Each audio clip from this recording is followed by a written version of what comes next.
Well, you know what that sound means. Talking about Juon. Or John, however you want to pronounce it. I'll say Juon. Or June. Um, if anybody remembers back when I did my review over The Grudge for my Halloween edition reviews, I bashed on it a lot uh, because it's pretty much both Ju-on films repackaged with American actors. And people say One Missed Call did the same thing, but at least One Missed Call was more entertaining. Uh, I even went as far as to get the unrated director's cut of The Grudge in order to hopefully have more story, maybe a little bit more insight. No, you just get one extra gore scene. It's a cool gore scene, I will admit that, but nothing to write home about. But anyways, we're talking about Juon. Um, this I actually liked. I thought it was a really fun film, and damn, this movie gives me the creeps. There has only ever been one other Japanese thing to give me the creeps, and many people who know me already know what I'm saying. Fatal Frame. That game, all three games, in some way or another, gave me the creeps at some point. The second one gave me the creeps the most. But anyways, what this one is about, we've got this welfare, not welfare, if I could learn to talk, um, we've got this pretty much care facility, and we've got this one woman by the name of Rika. I think that's how you pronounce the name. Um, she is a temp at the agency, and what ends up happening is she goes to the house. She gets her first real big assignment to pretty much look after this old lady, and we get to the house, and pretty much it's not all that creepy at first. Uh, she ends up going upstairs because she hears a sound, and a cat flies across, so you get a jump scare a little bit. And she opens up the door, and Toshio, or Toshio, uh, is staring at her right in the face. Now, he doesn't look like this just yet, but just his presence is really creepy. Now, little kids don't scare me. I've never been scared of Children of the Corn or anything, but this just gave me the creeps. Toshio is definitely on my list of creepy fucking characters in movies.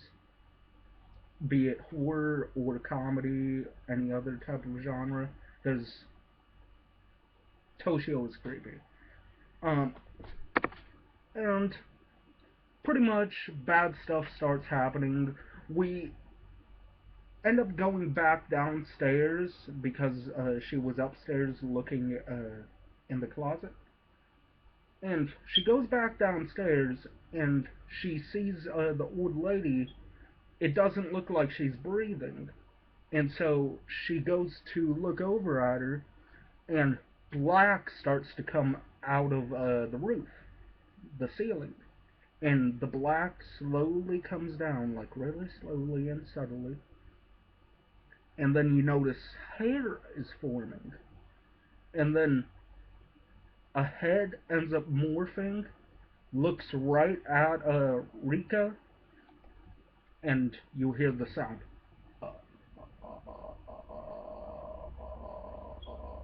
I can't do it right, but you know the sound. I played it for the beginning of the video.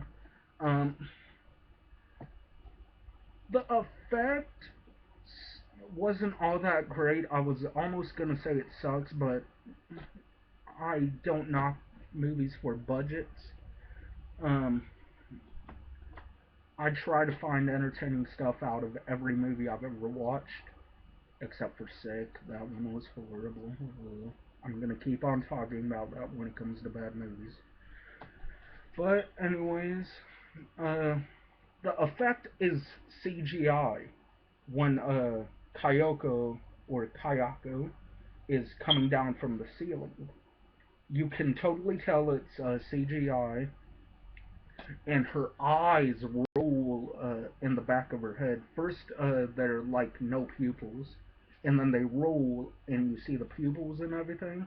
And I'm just like, ugh, creepy, creepy, disgusting. I like it. So we get all these different stories, and a lot of people got confused with these movies. Pretty much, uh, you're not trying to make sense of the movies. You're just going into it, having a good time. Hopefully, get creeped out a little bit. But if you go into it with a closed mind, you will not enjoy it. If you're one of those people who's like thinking too much, trying to find some moral within a story, you won't find it here. The only moral you'll find is cheating on your husband could lead to your death. Cheating on your husband or wife could lead you into dying from your husband or wife's hands. That's pretty much the moral I found in it, but I'm not looking in it too deep. But overall, I thought this was a great film. Definitely worthy of a franchise, but it definitely ran its course when White Ghost Black Ghost came out. White Ghost was cool, but the old lady just uh, creepy, but it was just there. And Girl in Black, I don't really remember much about, but I'll definitely pick it up because I do find some stuff in it that I do enjoy. And come on, two movies for the price of one. Uh, it's 2 hours. One story is an hour long. The other story is an hour long. So two stories. They're both an hour long. Old Lady in White and Girl in Black. They actually have it for $5 at the place where I bought this. Uh, Family Video. Um, what do I give Juan or Jin? Uh, I'm gonna give it because you can definitely tell they tried and they succeeded in making it really creepy. I'm gonna give it an 8 out of 10. Some people might say that's too high for a film like this, but um, I don't know. It just has a special place in my heart. Juwan, screw the Grudge, but definitely pick up Juwan the Grudge. Pick up this one while you're at it. Juwan 2 or Juwan the Grudge 2. They're both really great films. Um, so 8 out of 10, and I might as well talk about the DVD. It's a really good DVD. Um, Reviews say a supreme example of Japanese horror's creepiness. Empire magazine says that. The most frightening film of the year, says Brent Simon, Entertainment Today. Got a review on the front from Sam Raimi. The most frightening film I've seen, leaving you no time to catch your breath. I wouldn't go that far, but it is definitely a creepy film. The newest genius work of horror and suspense from Japan, says Ain't It Cool News. Absolutely terrifying, says Eli Roth or Eli Roth. Um, the special features, what you get. I'm not going through the basic stuff, but You get audio commentary with Sam Raimi and Scott Spiegel, which is useless considering the fact that they didn't make this. When you do a commentary, you're supposed to have the people who made the fucking film. Yes, I'm saying fucking because, well, I can. And Sam Raimi and Scott Spiegel had nothing to do with this. This came out before The Grudge. Of course, since The Grudge is a remake. But it comes with English and Spanish subtitles for the Latinos out there. Um, English closed captions, scene selection, which no big deal. Theatrical trailer, which I thought was pretty nice. Trailer gallery of pretty much other films from Lionsgate because this DVD is released by Lionsgate. Behind the scenes footage, wonderful, wonderful documentaries. It's like broken up into little sections, but they're all really great. Cast and crew interviews. Um, those were pretty cool. Like you get to see the woman who played Rika. You get to see the woman who played I forget the girl's name. She's a teenage girl. Uh, really small actually, but about up to here. If I was standing in front of her, she'd be up to here. But overall, good DVD. I'm glad to have it in my collection. Um, will it be as good as this? No.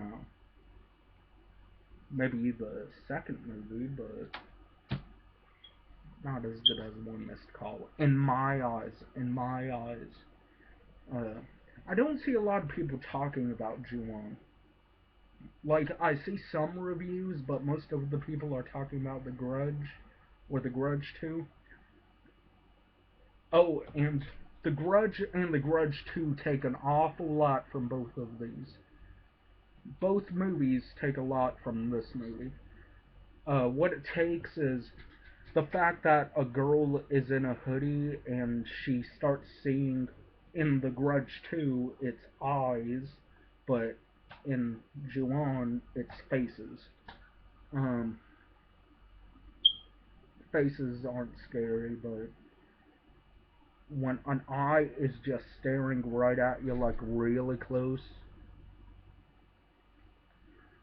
and it's blue and everything, I think that's pretty crazy in its own way.